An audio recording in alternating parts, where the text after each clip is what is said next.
The champagne glass shattered against the marble floor, just as Seraphina Vale realized the man beside her was not a stranger. He was the man she had been warned never to meet.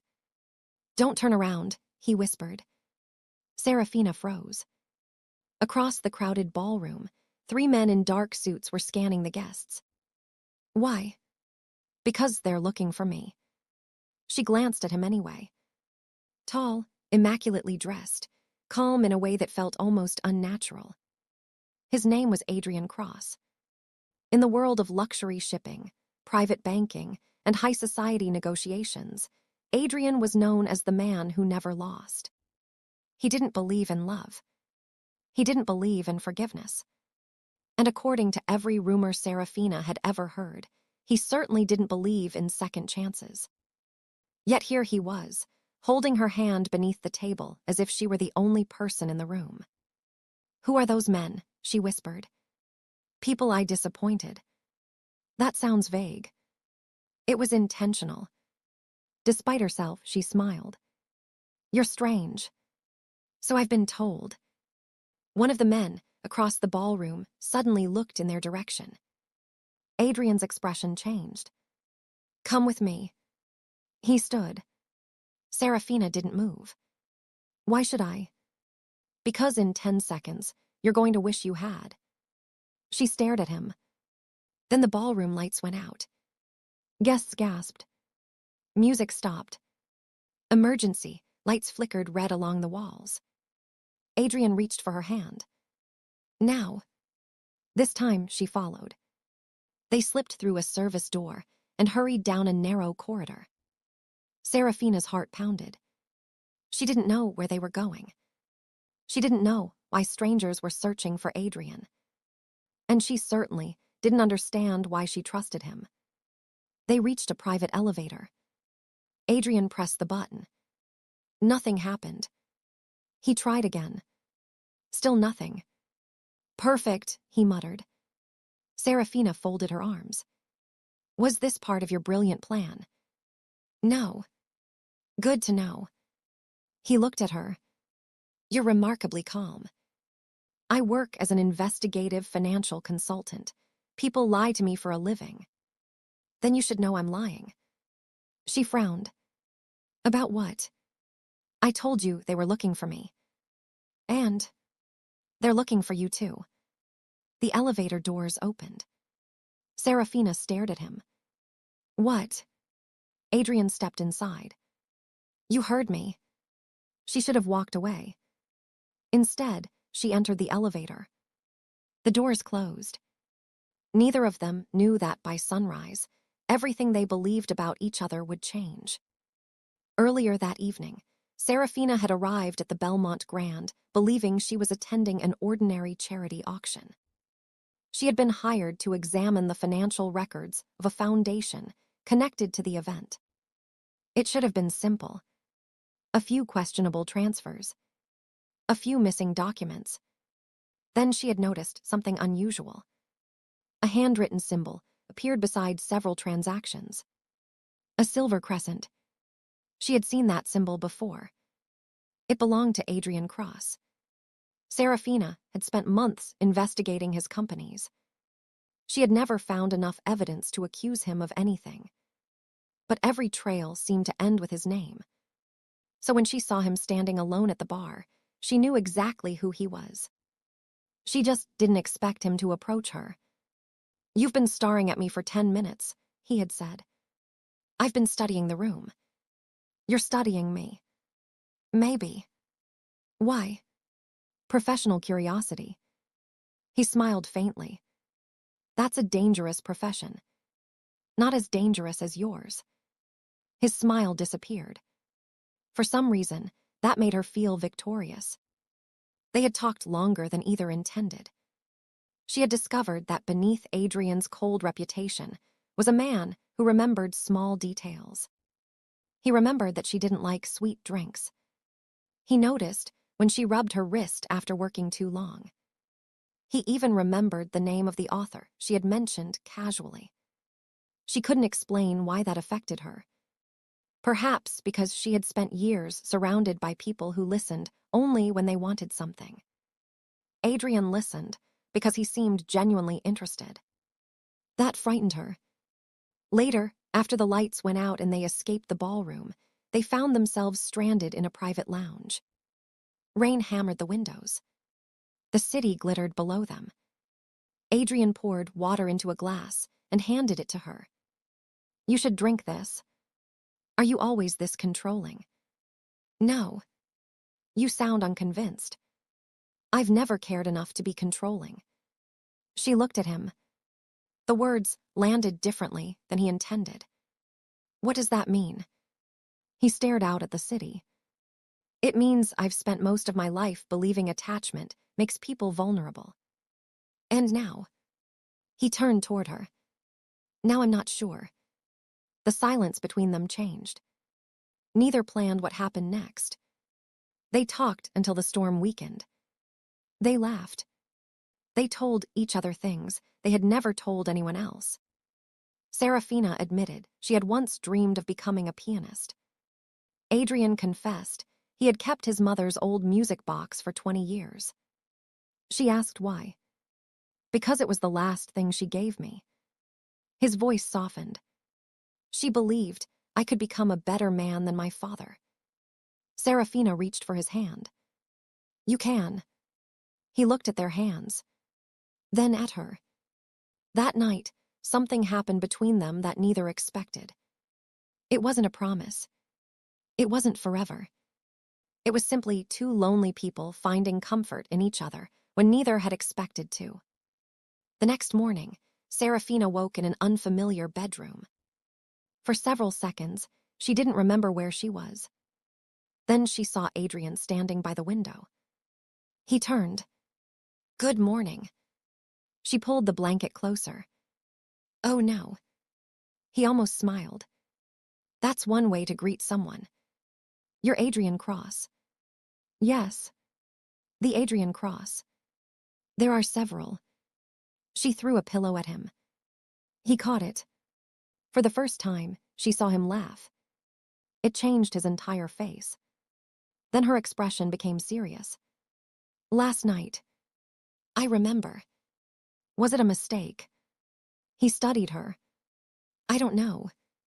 She looked away. "Neither do I." He placed the pillow beside her. "But I don't regret it." She looked back. "Neither do I." For one beautiful moment, the world felt simple.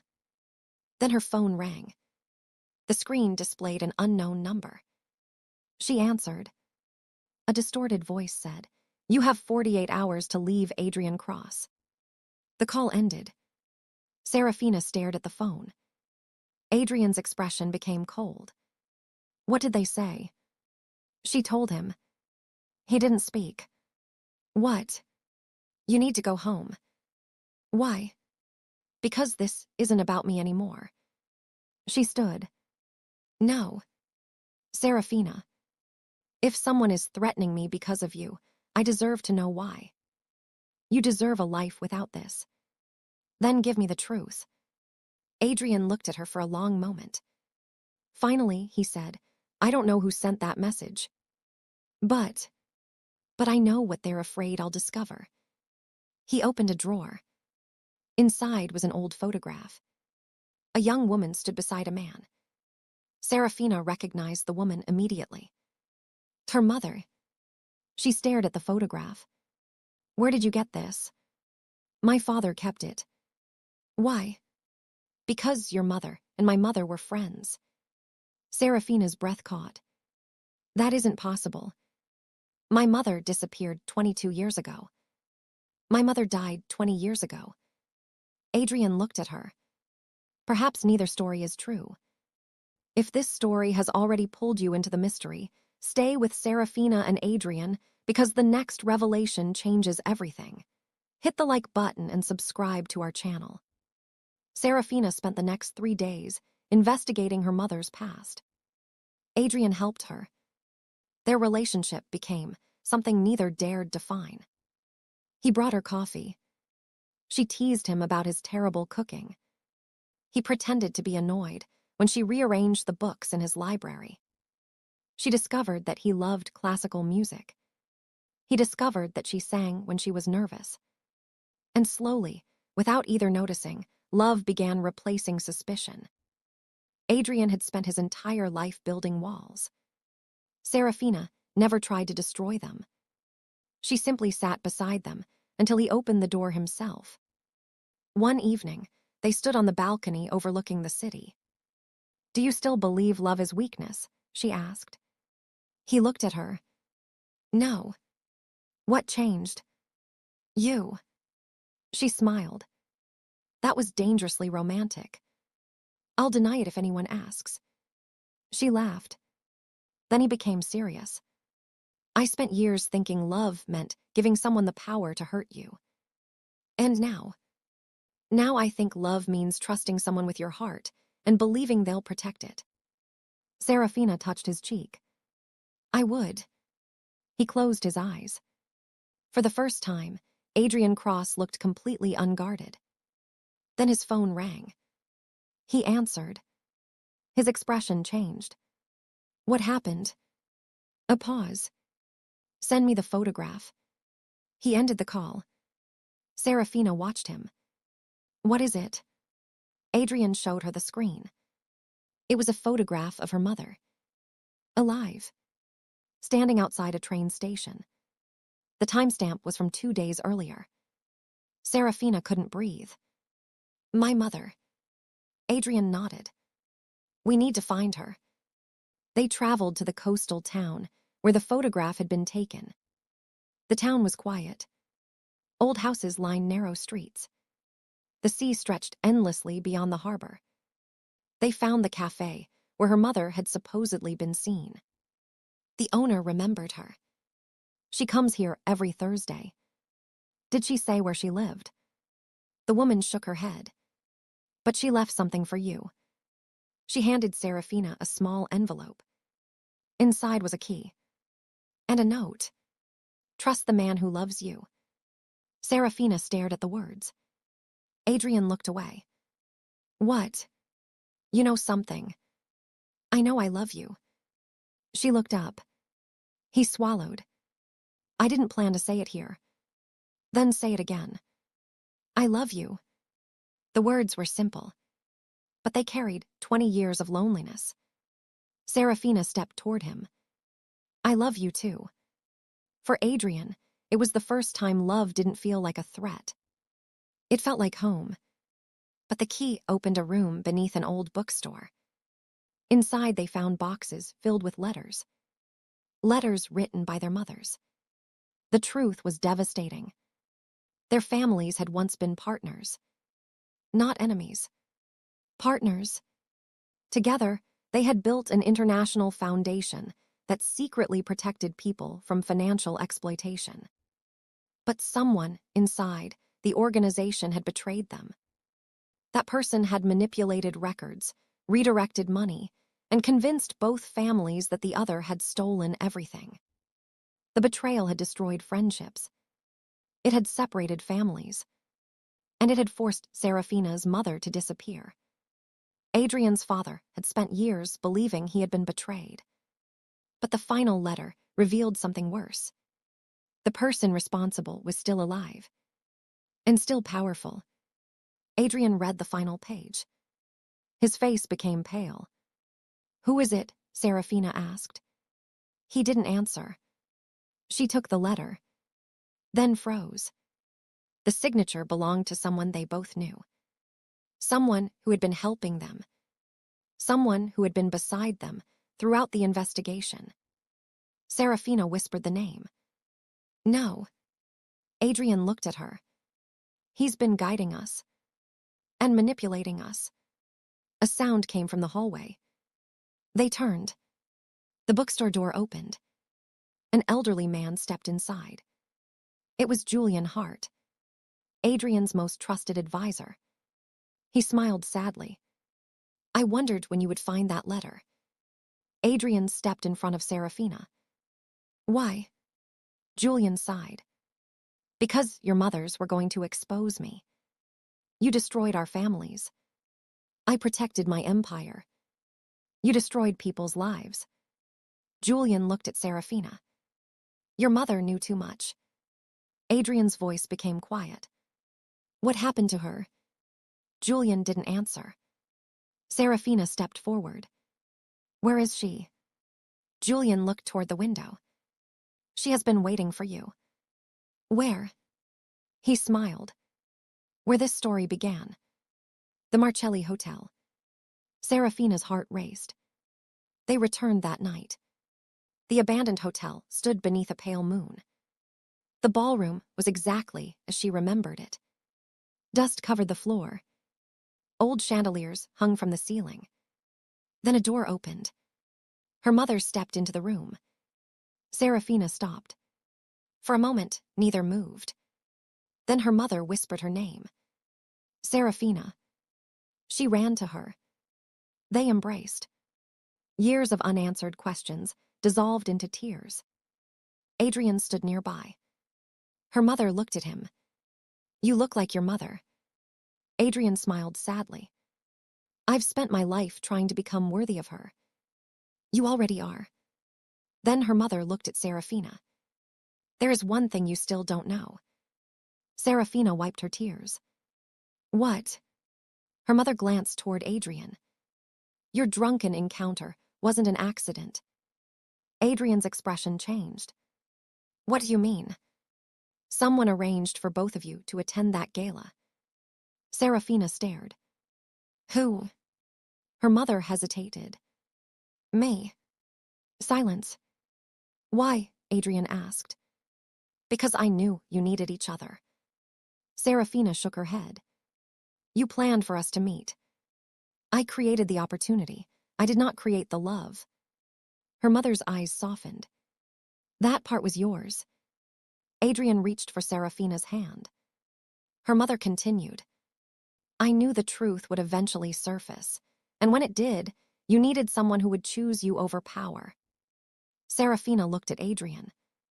He squeezed her hand. Then a sound echoed from the corridor. Footsteps. Her mother turned pale. They found us. Adrian immediately moved toward the door. But Seraphina stopped him. No. He looked at her. You don't have to protect everyone alone anymore. She took his hand. We face it together. He looked at her for a long moment. Then smiled. Together. The three of them left the hotel through a hidden passage.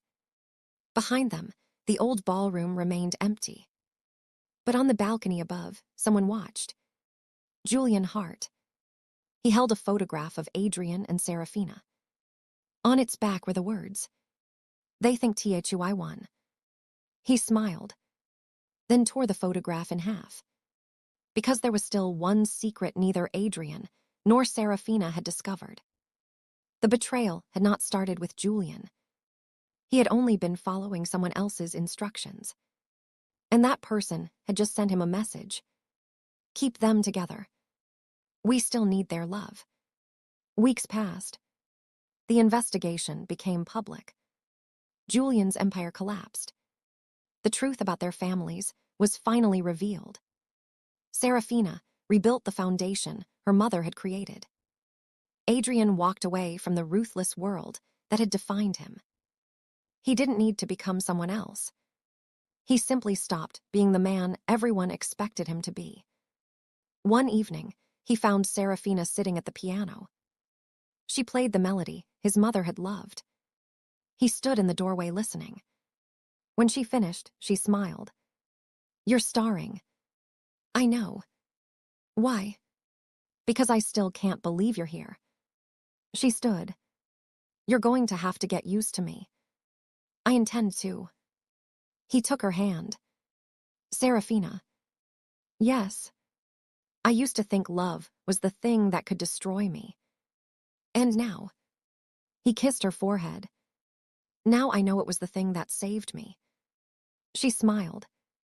Outside, rain began tapping against the windows. The same kind of rain that had fallen on the night they met. Only this time, there was no fear. No secrets between them. No walls.